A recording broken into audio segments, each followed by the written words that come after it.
Dismayado sa pangyayari ang mga miyembro ng Church of God International o mas kilalang ang dating daan, gayon din ang mga panauhin, matapos ipakan sila umano ng ilang mga kawani ng lokal na pamahalaan ng Tagaytay City ang nakatakdang Grand Bible Exposition sa Tagaytay Sports Complex kahapon.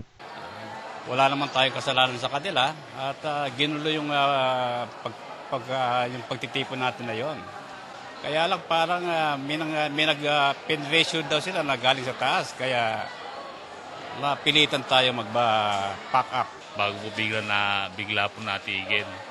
Medyo hindi po maganda sa pakiramdam yung gano'n. Ayon sa organizers ng nasabing religious activity, dakong alas 2 ng hapon 5 oras bago ang Grand Bible Exposition, nasapilit ang policy ng mga pulis Tagaytay ang mga miyembro ng dating daan sa venue.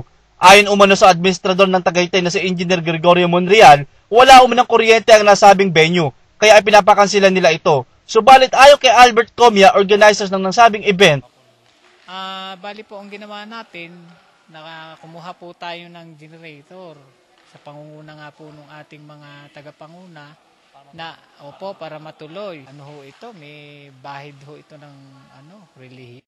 Tikom naman ang bibig ng ilang mga kawani ng lokal na pamahalaan ng Tagaytay at maging ang kanilang hepe na ayaw pangalanan na kung sino ang nag-utos na ikansela ang Grand Bible Exposition.